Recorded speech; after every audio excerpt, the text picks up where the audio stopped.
So, sa tingin ko, ito ang pinakamaganda na gawin na lang. Sa ngayon po ay hindi makakasama si Buenas tardes. Magandang hapon po sa inyo mga amigo. Kumusta po ang bawat isa? Ayan po, nandito po si Chamay, may kasama ako at saka yung mga bata andito mga nagalarotan. Buenas tardes, Chamay. Buenas tardes. Ayan po, ngayong araw po ay mainit dito sa Equatorial Guinea. Sobrang init, grabe. At meron po tayong pag-uusapan about po sa passport ng mga bata. So nung nakaraan po ay akala ko po ay na-scam na kami ni Tia Celsa about po sa may passport kasi 'di ba nagbayad po kami ng 150,000 at asan yung 150,000 na yun. Nung pala ay nandoon din pala sa opisina kung saan nagpagawa si Chamami ng passport sa mga bata. Pero ang hindi alam ni Jerry hindi alam Jerry nagbayad si Chamami.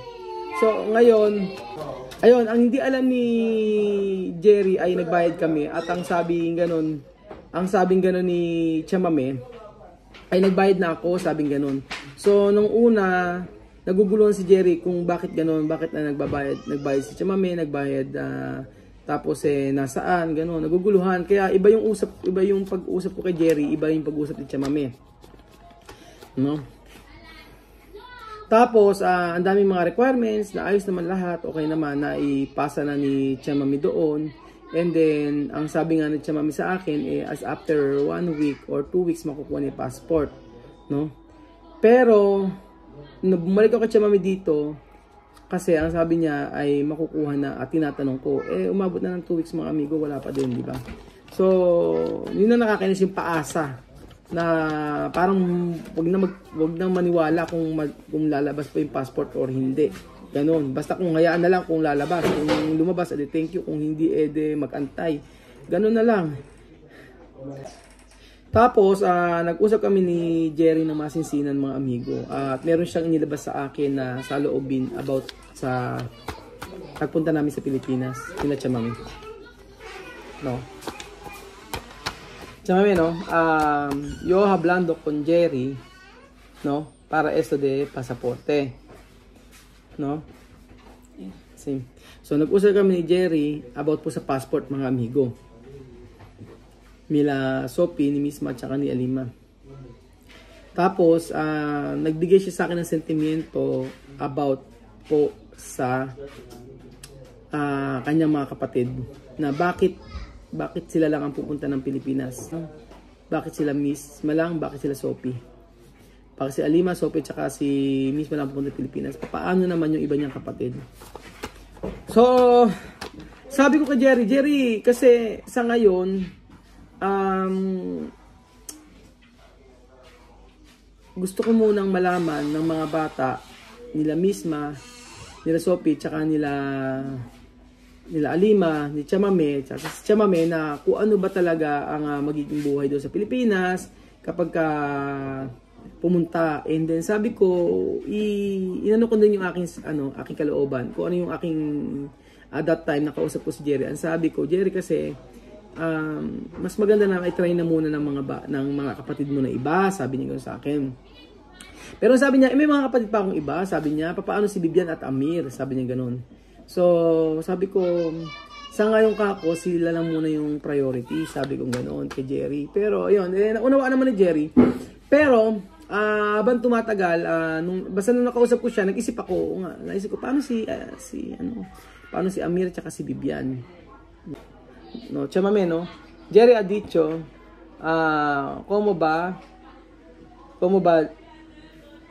Amir y Bibian de cara aquí, no? Jerry ha dicho, no, esto no está bien porque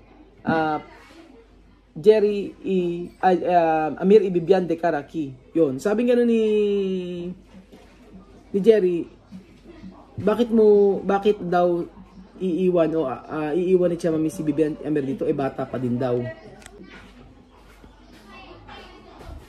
So sabi ni Chamami, hindi naman po pwedeng sabay-sabay silang pumunta doon. Ganun. Siyempre si Ruel magbabayad ng lahat ng ticket, babayaran lahat. Hindi naman ganoon yung gastos. So ina-explain ni Chamame. Sabi ko kasi, Chamame, nag-usap kami ni Jerry tungkol kay Amir at saka kay Bibian. Sabi ko ganun. Bakit hindi daw isama sa Pilipinas? Sabi gano'n ni Jerry. Sinabi ko kay Chamame. Sinabi ko rin. Tapos, sabi ni Chamame, kay Jerry, kukusapin ko si Jerry, siya daw ang kakausap. Kinausap niya, sabi gano'n, hindi po pwede na isama agad si Amir tsaka si Bibian sa Pilipinas kasi nga, hindi gano'n yung gastos, tsaka hindi pa naman itatry ng mga kapatid mo, sabi gano'n ni Chamame. Tapos, nangyari po mga amigo ay nag-isip ako na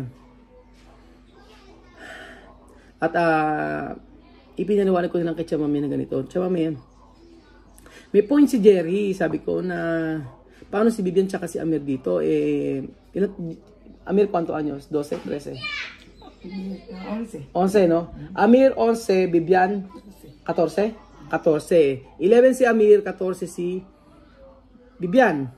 So sila, yun dalawa na yun ang sabi ni Jerry na sana ay dalhin din sa Pilipinas. Napaisip din ako na o nga paano si Jerry, si Amir tsaka si Bibian. Di ba? Kahit sa comment nababasa ko yun. Pero sabi nga ni Chamame, matatanda na sila. Sa ngayon hindi pa pwede. Pero alam ko reason nun kaya ayaw din ni Chamame kasi ayaw nga niyang gumastos ako ng sobrang mahal kasi hindi nga biro. Dahil almost 600 na ay yung uubusin ko plus pa yung local flight. So di ba hindi na 600,000 na plus yung local flight pa yung babayaran. So ako sabi ko Chamame, kung ano ang decision mo, kung gusto mo isama si Amir at si Bibian, okay lang sa akin. Basta gusto mo, sabi ko sa kanya ganon. Basta hindi ka mag-iisip na mag-aalala sa mga anak mo. Ayun, yun sabi ko kay Chamame. Tapos, nagkaroon kami ng ni Chamame, ng usapan na ganito na lang gagawin, no? Chamame, no? Después yo habla contigo, como ba Amir y Bibian, no? Como ba, cuando estos niños quiere ir mi país, ¿cómo va a ser, no? Pero tú has dicho, tú no quieres Amir y Bibian ir mi país hoy con nosotros, ¿sí o no? Sí. ¿No? Hay mucho dinero. Mucho dinero, sí, mucho dinero. Yun sabi ni Chamame. Ayaw ni Chamame kasi nga raw maraming gastos at babayaran. Kaya ayaw ni Chamame. Chamame, no?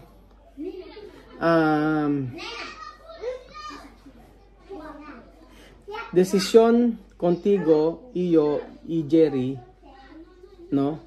Vamos a hacer pasaporte para Amir y Bibian. ¿Sí, no? Para cuando Bibian y Amir quiere ir a mi país y también cuando todos niños tienen experiencia cómo va a ser hasta mi país, después Amir y Bibian puede venir a mi país, ¿no? Solo esto, ¿no? Sí. Esto más mejor. Porque tú no quieres ir ahí pronto.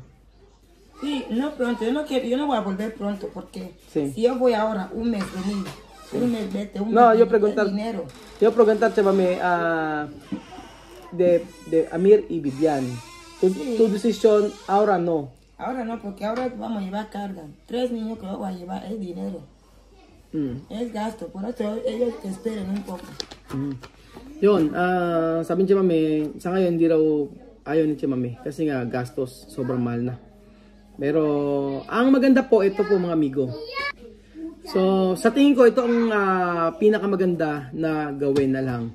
Sa ngayon po ay hindi makakasama si Amir at Bibian sa Pilipinas, no? Allá no hay problema, Bacha no hay problema. Todo niños, esto grande, no puede trabajar, puede, ¿qué vamos a hacer aquí? No hay problema, pero solo de niños y Bibian y Amir, ayun. So, yun, ang sabi ko Chamame, walang problema sila Bacha, sila Lorena kasi malaki na sila Elvis. Po, sa ngayon, ang iniintindi lang ni Chamame ay yung mga bata, tsaka na rin si Bibian tsaka Amir. Kasi nga, di ba, mga nag-aaral pa rin. So, mga amigo, ang gagawin po ay ganito. Nagkausap kami ni Jerry at ang sabi ni Jerry ay, at desisyon ko na rin, tsaka ni Chamame, na aayusin namin yung passport ng mga bata. So, total naman, matagal makuha yung passport ng mga bata, ayusin na lang. Para kapag ka nagpunta sila sa Pilipinas ay madali na. So, eto po ang meron akong mga dokumento rito. Chamame, oh. Esto, dokumento, literal, inscription de nacimiento. Sa Malabo pa po ito galing. Esto para Ali. Luis Xavier. Ken Luis Xavier? Bibian. Bibian. Ito para kay Bibian. Kasi bien, no? Mañana tubas ay, no? Ayan. Oo. Meron. Ayan po, mga amigo. Kaso hindi siya colored. Ayan. Ganyan siya. Certificación literal de inscripción de nacimiento. Eso significa chamameke. Significa legal Guiñano, así? Sí, legal Guiñano. Legal Guiñano, oh. Está bien, no? Sí. Oo. Ibig sabihin daw nito legal na sila sa Guiñano. Yung sila dito sila pinanganak ganun. So, ayan, ang pinagtataka ko lang magkaiba ng spelling. Ayan. Chamame yo preguntar a Jerry porque Ali, yung Ali kasi niya iba yung Ali niya, A-L-Y. Yung kay Luis Xavier. Tapos yung kay Victoriano A-L-I. Pero diferente siya, mami, ¿por qué? Luis Xavier, Ken, Bibian, no? Bibian, A-L-A-L-Y. Pero, Victoriano, A-L-I. Diferente. Para español no tiene problema. No tiene problema. Okay, wala daw problema. So, magkaiba kasi Ali. Yung isa A-L-Y, isa A-L-I. So, yun yung unang nakita ko. Sabi ko, paano magkaiba to? Sabi ko sa kanya, eso para Bibian, eso para Amir. Ayan. So, dadalhin ito, mga amigo, sa Senadoke. So, ito po yung, solo esto documento quiere decir, nada más. Nada más. Pero porque misma Alima y Sophie tiene mucho. Hay certificación a tu soltera. También sí, mi papel para soltera para todos. ¿Para todos? Sí, mi papel para todos mis niños. Por eso esperar allí para solo juntos. Todos. Todos juntos. So, yung palang passport nila misma, Alima, at ni Sophie ay iniintay lang itong dalawang passport para isang requirements na lang. Para no doble, no? No doble. Todo es uno, mamá. Para todo documento tú mandado allí, ejemplo, soltera, de barrio, soltera, de certificado literal, todos, certificado de nacimiento está ahí. Para no pagar mucho. Soltera está ahí. Para no pagar mucho. Sí, mi fe de vida de estadio está ahí, mi copia de identidad está ahí, mi copia de pasaporte está ahí. Para solo uno vez. Uno, porque todos mis niños uno, mamá. Sí, unawaan ko na. So, ang mangyayari po mga amigo, pagsasabay-sabay ng pagkuha ng passport ng mga bata. Kasi nung nakaraan sabi ko ay, bakit hanggang ngayon wala pa yung passport ng mga bata? Nagbayad ako ng 150,000, ganun. Ang dami ng mga, kumbaga, nagsanga-sanga na o maguguluhan na ako, bakit hanggang ngayon wala pa. So, ang mangyayari po pala mga amigo, kaya pa nakapending yung passport ng mga bata nila Sophie, ay dahil inaantay nila si Bibian tsaka si Amir para isahang kuha na lang. Pasaporte de misma Alima y Sophie esperar porque esto papel de una vez. Una vez, ayun. So, kaya na-pending yung sa mga babae kasi inaantay itong makuha sa may Malabo. Kapapadala ng Jerry.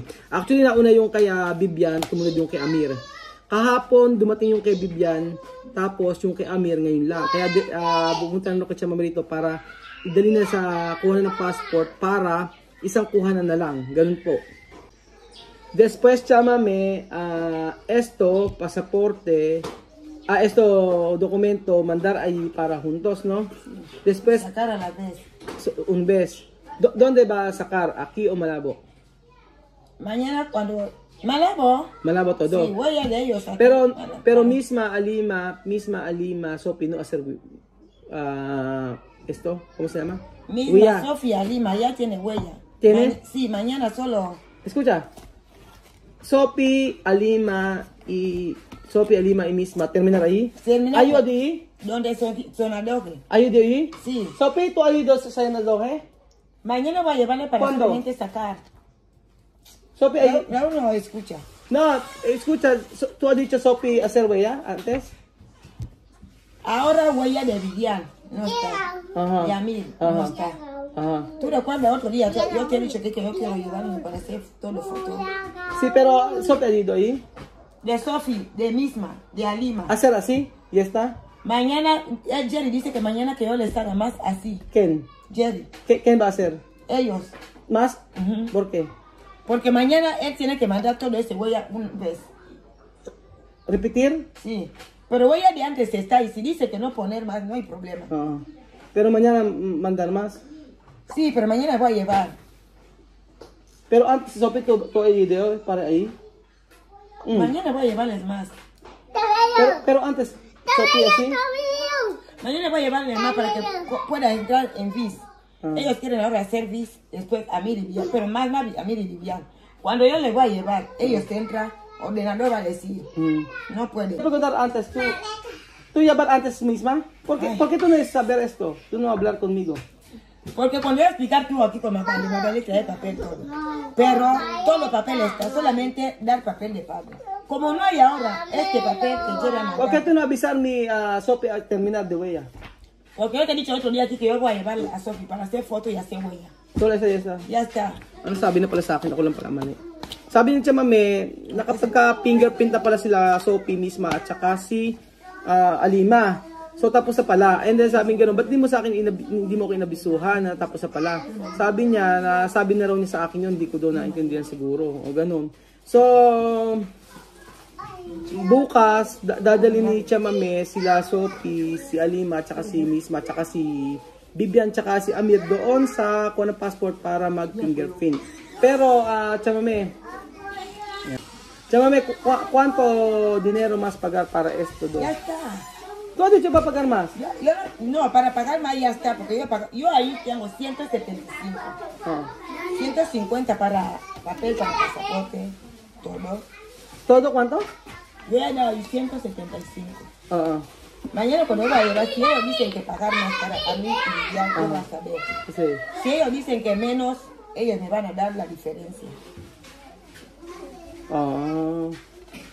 Pero Jerry ha dicho pagar esto 10,000.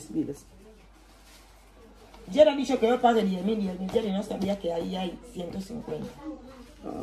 Como otro día. Pero que cuando tú mandar esto, también va a pagar. No. ¿Cómo no? Esto es para mí, Vivian. Sí. No para. Por eso dice, yo digo, cuando voy a ir ahí, si ellos dicen para pagar esto, yo voy a saber. Yo voy a decir a Jerry.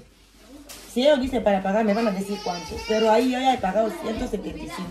175. Sa passport ay 20,000 o 2,000 pesos. Pero, dahil gusto niya mapabilis, ay nagbayad na siya ng 175,000 o 17,500. Pagka kulang pa daw yung pera, sasabihin niya sa akin. Yun sabi ni Tia Mami. So, ayun po mga amigo, ganun po ang mangyayari. Meron pong aayusin na passport at yun nga ay kay para po sa para ayusin yung passport para maging ready na sa pagpunta sa Pilipinas. So, okay na yung kay Sophie, Misma at saka kay Alima na ipasa na doon, antayin na lang ng releasing ng passport. Pero si Amir at saka si Vivian ay bukas ipapasa yung papel para sabay-sabay na. So, hindi ko alam kung ang pagkuha ng passport ay lahatan, sabay-sabay o isa-isa. Wala akong idea mga amigo. Pero ang aking pong sinasabi ay at least ready na po yung ready na si Amir tsaka si Vivian sakaling man pumunta sila sa Pilipinas para kung gusto nilang kung talagang maluwag na at okay na. Kasi si Chamame, yun ang decision niya, ayaw ni Chamame na pumunta agad si Vivian tsaka si Amir sa Pilipinas. Pero sabi ko kay Chamame ay kung mag-aalala siya kay Vivian kay Amir, puntahin na lang sa Pilipinas. Pero yun ang decision niya, hindi natin mababago yun. Oo, yun lang naman. Ayoko siyang kulitin dahil lahat ng desisyon ay dapat nakikimami wala sa akin. Dahil sa huli, ayoko nang masisisi. So, ayun po mga amigo. Yun po ang balita about po sa passport. Si Vivian at Amir nagkukuha ng passport at waiting na makapunta sa Pilipinas. So, antayin po natin. Mahaba pa ang ilang buwan pa bago kami umuwi ng Pilipinas. Pero I pray na makakuha na ang lahat. At siguradong sabi nga siya magpapapiesta siya at talagang siya ay iiyak kapag nakuha yung passport ng mga bata. So ayun po mga amigo, salamat po at salamat sa lahat ng ginagawa niyo po panonood sa ating video, lalo na sa hindi pag-skip ng ads. Salamat po. Talaga na-appreciate ko lalo na yung ilang taon na natin pagsasama pero hindi niyo po rin kami iniiwanan. Lalo na dito sa pamilya ng Chamame. At lalo na syempre pag nasa Pilipinas. Salamat po mga kababayan ko.